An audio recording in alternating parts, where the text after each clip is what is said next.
What is going on, fellow alchemists? Welcome to Astrology. My name is Sam. Today we are doing the Pluto-Dominant personality video. I really hope you enjoy it, but in order to get and understand Pluto, we need to go where Pluto resides. So let's just do that.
Come on, it's our private deck.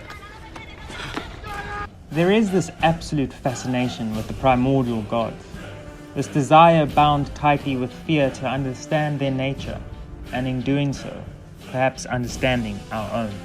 In a great number of the cosmogonic myths, the world is said to have developed from a great water, which was the prime matter. In many cases, as for the instance in the Indian myths, this prime matter is indicated as a solution, out of which the solid earth crystallized out. This is why, when looking at astrology, one should use it through the lens of the primordial traditions, which for millennia has become a perfected process of the transmutation of self and the cultivation of spirit. In Hellenistic mythology, Hades is the brother of Zeus. After overthrowing their father Kronos, he drew lots with Zeus and Poseidon, another brother of the two, for shares of the world. Hades, supposedly, got the worst rule and was made lord of the underworld.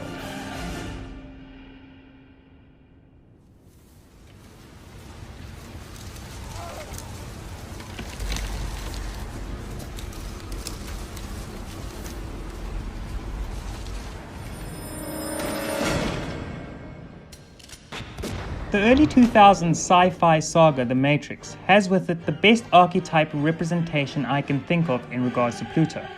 The Merovingian, who alongside his partner Persephone, who happens to be the partner of Hades in mythology, who also has similar characteristics to that of Venus in Scorpio, where Pluto exalts, the Merovingian acts as a program at the base core of the Matrix, gathering information and manipulating the world above.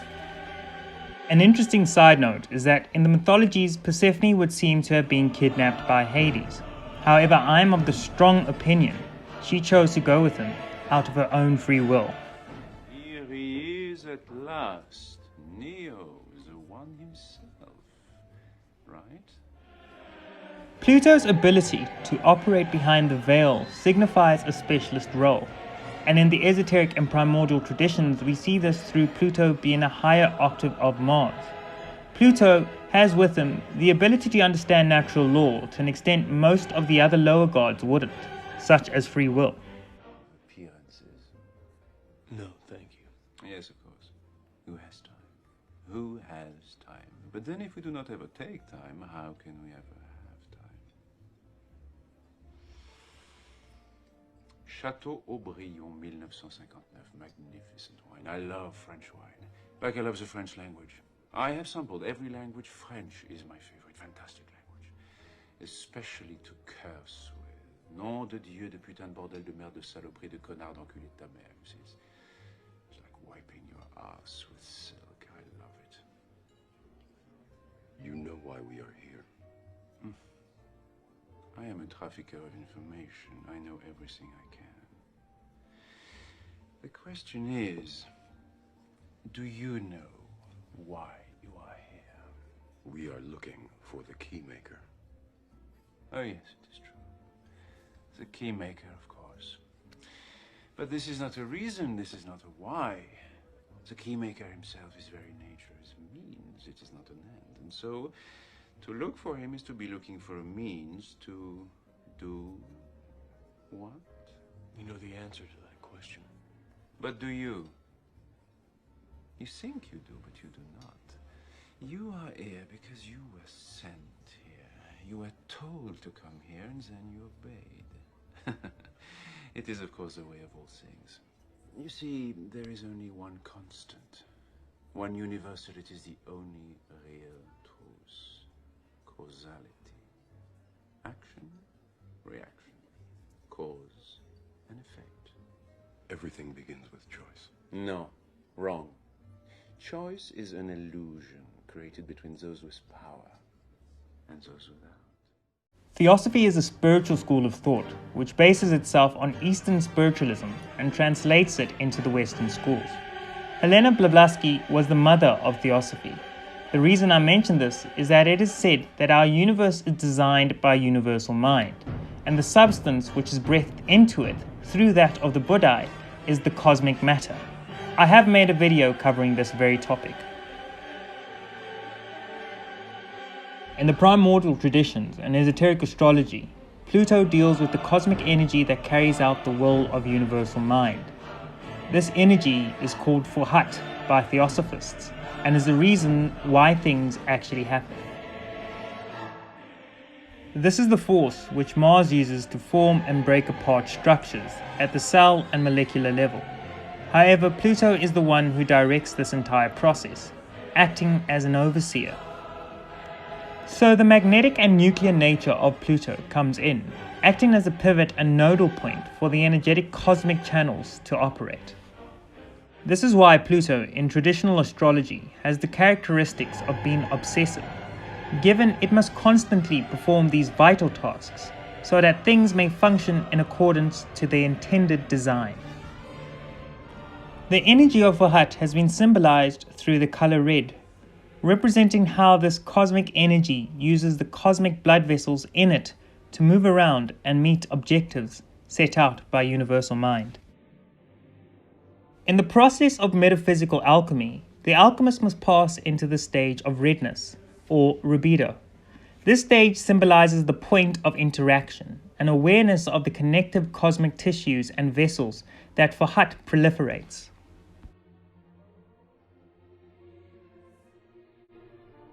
Pluto is also involved in another stage of the alchemical process, in fact one of the first, which is that of negredo, or otherwise referred to as the blackening, in which the alchemist must break down their superficial ego. This is symbolized by the death card in tarot and represents the transformation from one state into another. In another scene from The Matrix, we see another side of the Plutonian archetype play out. This is seen as a less desirable trait by society, and as I've mentioned before, a ruthless obsession is interwoven into the very nature of Pluto, so as to stay on top of its cosmic responsibilities. However, a standout trait is that no matter how much knowledge is acquired, it is never enough. We see this in the Merovingians' obsession to attain the eyes of the oracle. Chintello has found herself another shell. Disappointing, but not unexpected. I do hope, however, she has the good manners to learn her lesson and to remember that there is no action without consequence.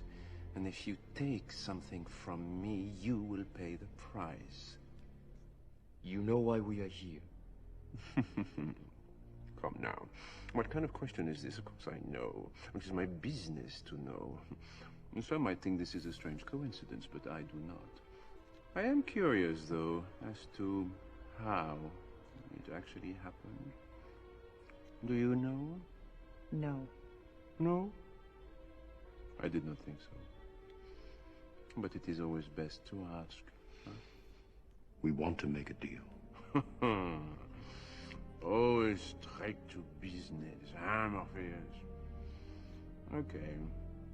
I have something you want to make a deal. You must have something I want. Yes? And it so happens there is something I want. Something I have wanted ever since I first came here. It is said they cannot be taken. They can only be given. What? eyes of the oracle. I have told you before, there is no escaping the nature of the universe. It is that nature that has again brought you to me. Where some see coincidence, I see consequence. Where others see chance, I see cost. So now that we have addressed who Pluto is, and what its role is in the esoteric and occult field, I thought it would be good to see how this plays out in the natives, by using a very old and well-known story in folklore.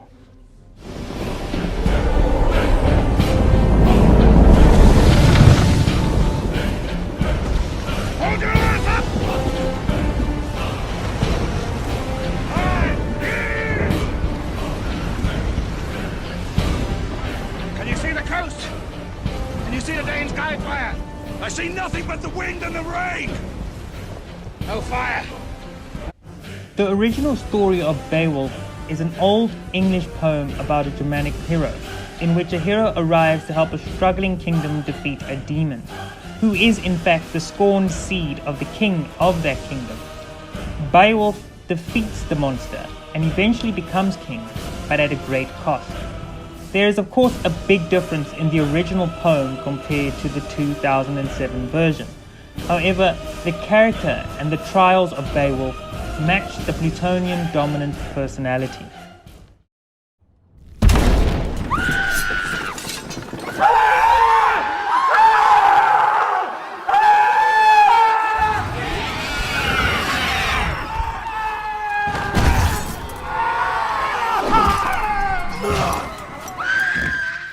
Beowulf defeats the monster, son of the king, using wit rather than brawn, as he realizes the monster's weakness, which also so happens to lead to one of my personal favorite scenes in movie history, and a scene where Pluto's forceful nature is captured in its native's personality.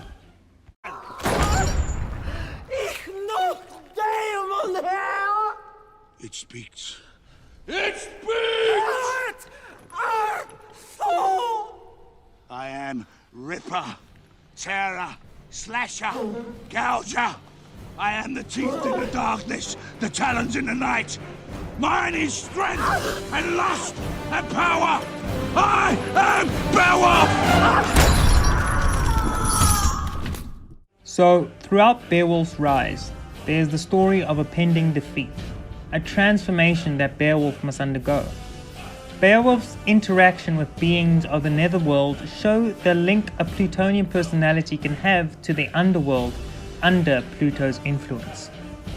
In the alchemical stage of Negredo and Rubido, the solution of liquid is present, water, both as the solution for the ego to dissolve in and forming the base for blood to travel.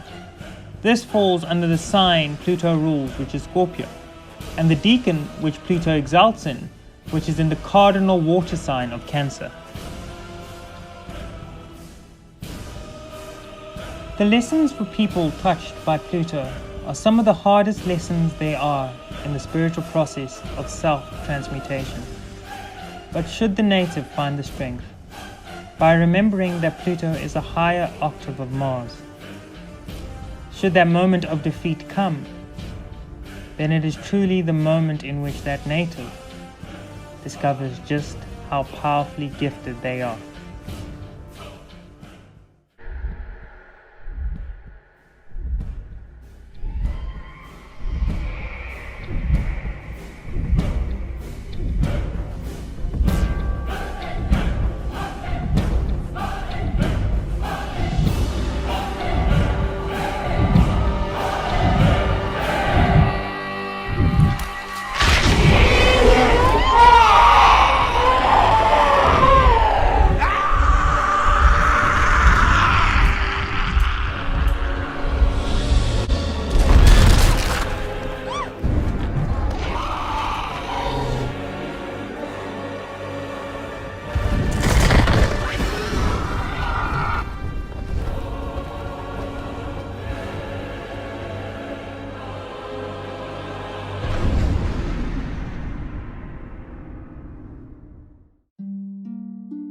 After the completion of the transformation and the journey of the Plutonian dominant personality, the individual must return transformed. Despite all the trials and painstaking losses, a hero must emerge as the triumphant disciple. He goes where no one has gone, but always a hero comes home. He knows of places unknown, always a hero comes home. He goes where no one has gone, but always a hero comes home. So, fellow alchemists, if you're still watching the video and you've gotten to this stage, I want to thank you for watching, and also want to thank myself. This video was much harder to make, so credit to all those people who take and make videos like these much longer that span 2 hours. It's quite hard work, and I really hope that you did enjoy it. If you did, drop a like down below, please subscribe, and also comment down below. Tell us what you think about Pluto, what you deal with as a Pluto dominant person, and I'll see you in the next video, whenever that will be. Until then, take very good care of yourself, and goodbye.